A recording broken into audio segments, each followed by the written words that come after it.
Assalamualaikum warahmatullahi wabarakatuh. Selamat pagi anak-anakku kelas 8. Semoga sehat, tidak kurang suatu apapun. Bertemu lagi dengan saya, pelajaran prakarya.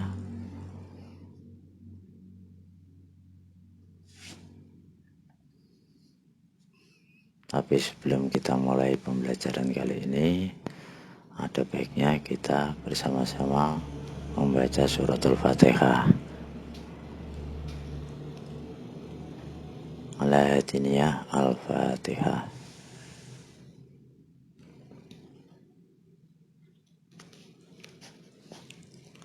Terima kasih.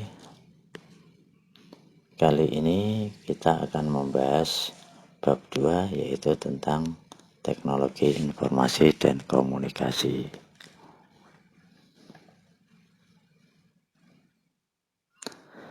Kompetensi yang diharapkan dalam bab 2 ini adalah sebagai berikut.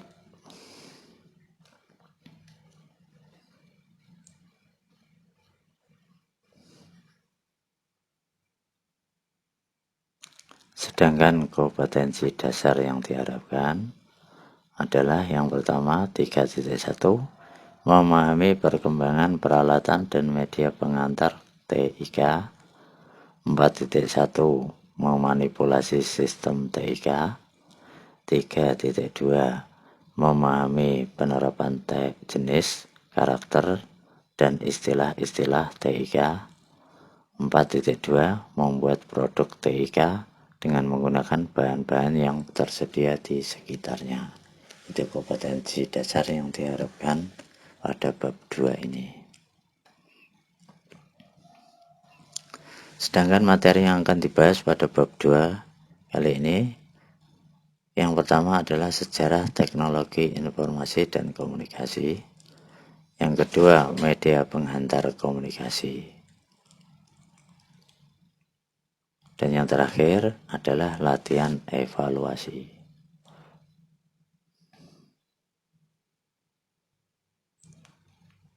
Baik, kita memasuki materi sejarah teknologi informasi dan komunikasi. Tapi sebelum kita membahas tentang sejarah, kita perlu mengetahui dulu pengertian dari TIK itu apa. Teknologi informasi dan komunikasi itu mencakup dua aspek, yaitu yang pertama aspek teknologi informasi. Yang kedua adalah aspek teknologi komunikasi. Aspek teknologi informasi adalah segala hal yang berkaitan dengan proses penggunaan sebagai alat bantu, manipulasi, dan pengelolaan informasi. Sedangkan aspek teknologi komunikasi adalah segala hal yang berkaitan dengan penggunaan alat bantu untuk memproses dan mentransfer data dari perangkat yang satu ke perangkat yang lainnya. Maka, dari kedua aspek tersebut, kita dapat menyimpulkan bahwa pengertian dari teknologi informasi dan komunikasi adalah segala kegiatan yang terkait dengan pemrosesan, manipulasi, pengelolaan, dan transfer atau pemindahan informasi. Manfaat TIK di berbagai bidang kehidupan. Yang pertama, bidang pendidikan. Itu digunakan sebagai pembelajaran efektif dan efisien. Contohnya adalah digunakan sebagai perpustakaan elektronik, sebagai pembelajaran elektronik, atau bahasanya perpustakaan online atau pembelajaran online. Dalam bidang pemerintahan, TIK digunakan untuk meningkatkan hubungan antara pemerintah dengan pihak-pihak yang lain. Nah, ini disebut dengan istilah e-government. Penggunaan hubungan ini tidak dapat dibedakan menjadi 3 bentuk. Yang pertama adalah government to citizen, hubungan antara pemerintah dengan masyarakat. Government to business, hubungan antara pemerintah dengan pengusaha. Government to government, hubungan antara pemerintah dengan pemerintah yang lain. Manfaat TIK dalam bidang perbankan adalah diterapkannya transaksi perbankan lewat internet atau dikenal dengan istilah internet banking atau mobile banking. Manfaat TIK dalam bidang kesehatan itu digunakan sebagai rekam medis, digunakan untuk mendiagnosa suatu penyakit menggunakan sinar X, menggunakan CAT scan, menggunakan USG, dan lain sebagainya. Manfaat TIK di bidang bisnis atau ekonomi itu adalah dijadikan sebagai e-commerce atau istilahnya transaksi jual beli atau perdagangan secara online. Contohnya seperti Tokopedia, Lazada, Shopee, dan lain sebagainya itu.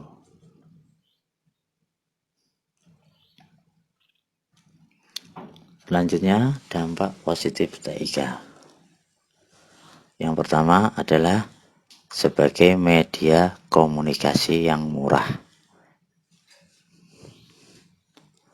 Yang kedua, sebagai media pertukaran data. Yang ketiga, sebagai media untuk mencari informasi atau data.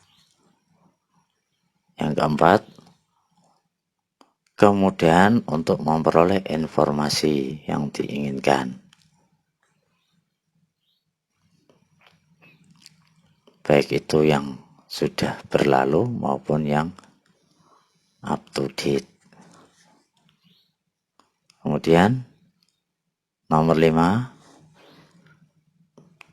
digunakan sebagai lahan informasi untuk menunjang dalam bidang pendidikan, kebudayaan maupun yang lainnya.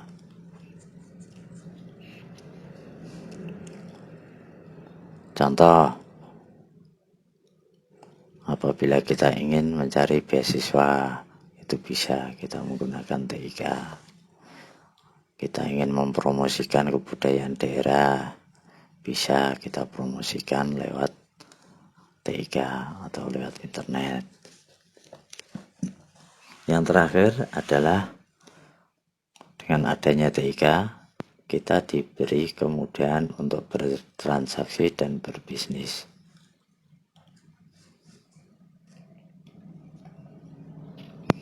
Sedangkan dampak negatif dari TIK, yang pertama adalah pornografi, yang kedua violence and gore, atau bahasa Indonesia adalah kekejaman dan kesadisan. Yang ketiga penipuan. Yang keempat itu carding atau kejahatan kartu kredit. Yang kelima hacking dan cracking. Yang keenam perjudian, kemudian ketergantungan. Yang terakhir adalah antisocial behavior.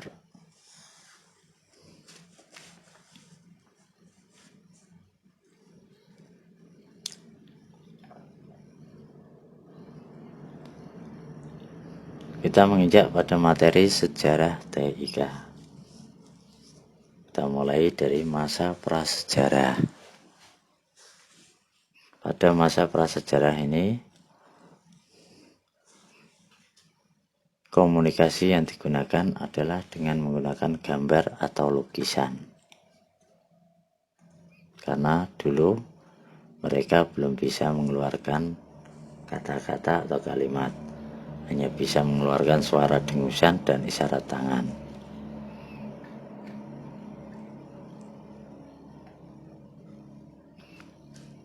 Kemudian pada masa 3000 sebelum Masehi, ini sudah ada perkembangan teknologi informasi pada masyarakat kalangan atas seperti kepala suku atau kelompok. Pada zaman ini sudah dikenal abjad, yaitu piktograf dan hieroglif. Selain itu juga sudah menemukan kertas untuk mencetak buku serta sistem pos yang sudah mulai digunakan sebagai media komunikasi. Masa 500 tahun sebelum Masehi, pada masa ini manusia sudah mengenal cara membuat serat dari pohon papirus yang tumbuh di sekitar sungai Nil. Serat ini digunakan sebagai kertas.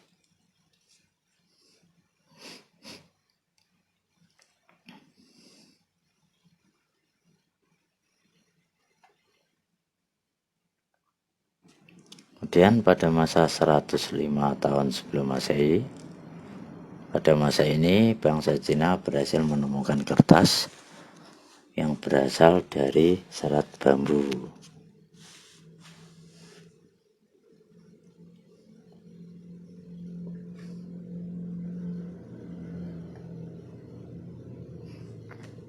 Kemudian masa modern, yaitu pada tahun 1400 Masehi sampai sekarang. Nah, pada masa modern ini ditandai dengan ditemukannya peralatan elektronik, sehingga masa ini juga disebut dengan era peralatan elektronik. Nah, untuk itu anak-anak silahkan mempelajari tabel di bawah ini. Dipelajari mulai dari tahun berapa itu, terus kemudian apa yang telah ditemukan atau telah berkembang. Seperti contoh, pada tahun 1450 Masehi, itu koran pertama kali di dunia mulai beredar di Eropa, tetapi belum diterbitkan secara harian.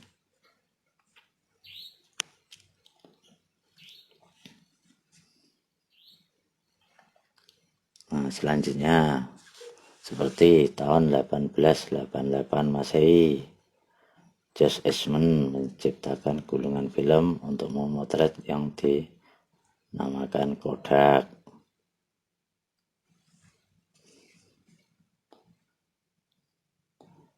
Tahun 1934 Masehi, tape recorder pertama kali diciptakan oleh Joseph Began.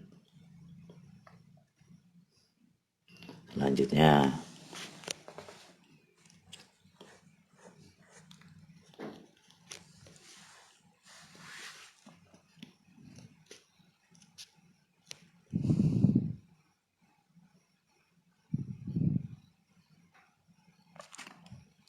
terus lanjut lagi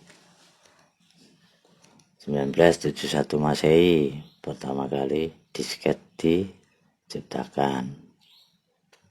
Disket itu apa? Disket adalah perangkat penyimpanan data yang sekarang sudah digantikan dengan peralatan flash disk atau memory card. Kemudian pada tahun 1985 Masehi, itu cakram penyimpanan data atau CD yang dapat dibaca di komputer mulai dijual. Selanjutnya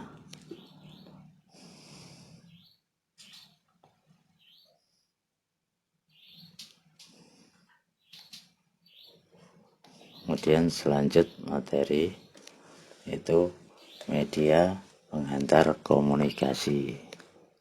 Nah, pada media penghantar komunikasi ini dikelompokkan menjadi dua. Yang pertama adalah media komunikasi masa lalu dan yang kedua adalah media komunikasi modern. Yang termasuk media komunikasi masa lalu, yang pertama, kentongan. Alat ini sudah dikenal sejak zaman Kerajaan Demak, Surakarta, Gorontalo, dan Yogyakarta. Fungsinya adalah untuk memberi informasi kepada masyarakat bahwa telah atau akan terjadi sesuatu.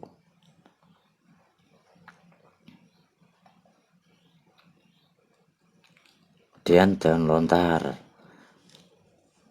Ini digunakan sejak masa kerajaan Kotai, Tarumanegara, Majapahit, Sriwijaya, dan Mataram sebagai pengganti kertas. Ini digunakan untuk menulis surat.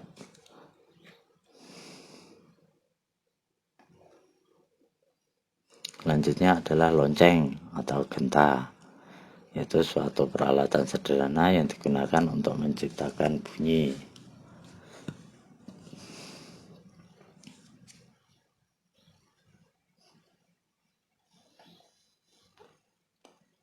Kemudian burung merpati, yaitu burung merpati yang dilatih untuk mengantarkan surat atau pesan. Nah, pesan atau suratnya itu biasanya diletakkan di punggung atau di dada atau juga di kaki burung dara tersebut. Selanjutnya adalah prasasti. Prasasti adalah piagam atau dokumen yang ditulis pada bahan yang keras dan tahan lama. Dalam pengertian modern di Indonesia, prasasti sering dikaitkan dengan tulisan di batu nisan atau di gedung, terutama pada saat peletakan batu pertama atau peresmian suatu proyek pembangunan. Nah, bahan yang digunakan sebagai prasasti itu bisa batu ataupun tembaga atau besi. Selanjutnya adalah serat papirus. Ini digunakan pada masa 500 sebelum Masehi di Mesir, yaitu di daerah aliran Sungai Nil, sebagai pengganti kertas untuk menyampaikan suatu informasi. Kemudian piktograf. Ini digunakan pada masa 3000 sebelum Masehi di Sumeria. Piktograf itu adalah abjad yang berupa simbol-simbol yang apabila disusun itu bisa menjadi kata, kalimat, atau bahasa yang memiliki makna tertentu.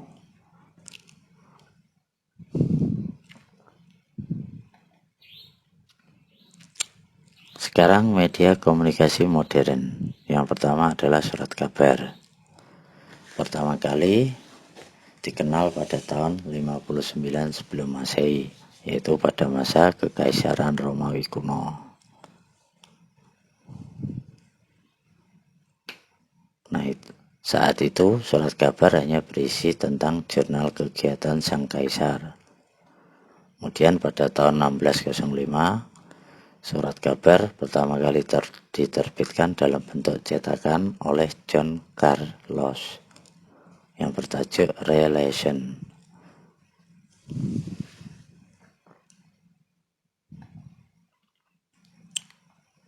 Media komunikasi modern yang berikutnya adalah radio. Penemu radio adalah Heinrich Hertz pada tahun 1887. Kemudian 10 tahun kemudian Guglielmo Marconi membuat radio pertama, yaitu pada tahun 1897. Radio yang dibuat adalah radio yang berfungsi sebagai alat komunikasi yang hanya terdengar suara saja.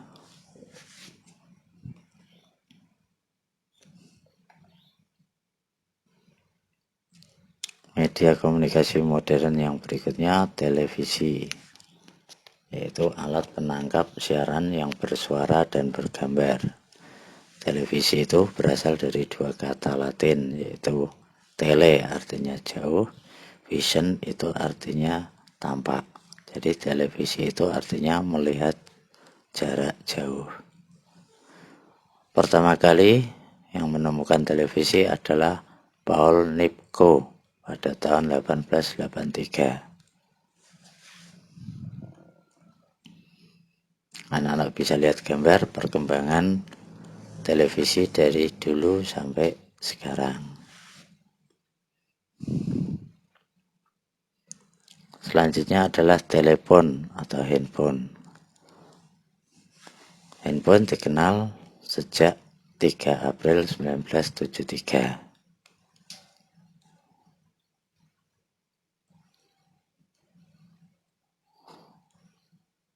Kalian bisa saksikan gambarnya. Itu yang atas adalah perkembangan peralatan telepon rumah. Kemudian yang bawahnya adalah gambar perkembangan peralatan handphone. Selanjutnya adalah komputer atau laptop. Komputer adalah seperangkat alat elektronik yang dipergunakan untuk mengolah data secara cepat dan tepat, sehingga menghasilkan informasi yang akurat. Komputer ditemukan oleh 3 orang penemu. Yang pertama adalah Herman Hollerich, yang kedua Howard Aiken, yang ketiga Charles Babbage. Kehadiran komputer di dunia saat ini memberikan perubahan yang sangat luar biasa. Banyak masyarakat yang beranggapan bahwa komputer hanya digunakan untuk mengetik saja. Padahal, komputer itu dapat diaplikasikan dalam berbagai bidang, seperti kedokteran, dalam bidang matematika, penerbangan, penelitian, dan lain sebagainya. Media komunikasi berikutnya adalah handy-talkie atau anak-anak mengenalnya dengan nama BRIC atau HT. Kemudian yang berikutnya adalah faksimil. Ini adalah peralatan yang seperti telepon, tapi juga bisa mengirimkan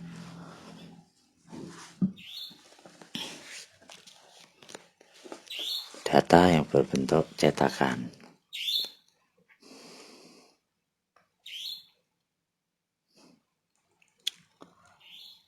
Sekian materi yang dapat saya sampaikan pada pertemuan kali ini. Semoga anak-anak bisa memahaminya dan jelas. Apabila kurang jelas atau kurang paham, bisa kalian ulangi lagi. Berikutnya adalah latihan evaluasi. Pada latihan evaluasi kali ini, Bapak hanya memberikan 5 soal pilihan ganda.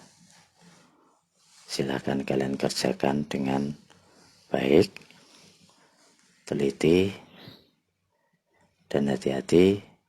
Silakan buka buku LKS agar dapat memperoleh hasil yang memuaskan. Baik, kita mulai soal yang pertama. Piagam yang tertulis pada batu, tembaga, dan lainnya disebut dengan A. Kentongan, B. Daun lontar, C. Serat papirus, D. Prasasti. Soal yang kedua. Masa modern teknologi informasi dimulai pada tahun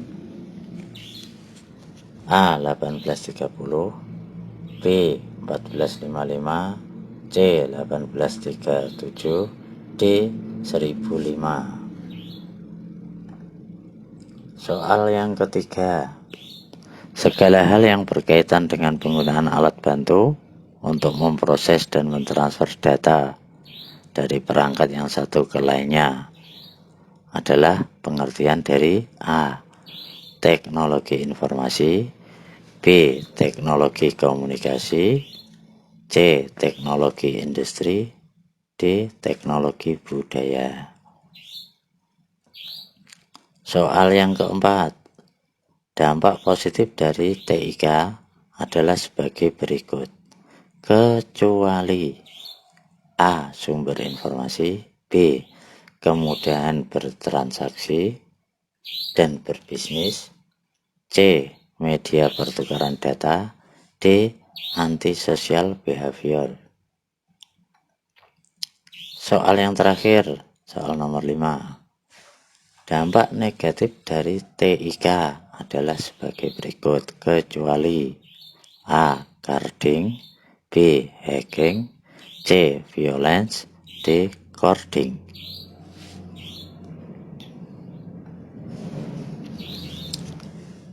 Baik, anak-anakku sekalian, saya akhiri pertemuan kali ini. Sampai bertemu lagi. Wassalamualaikum warahmatullahi wabarakatuh.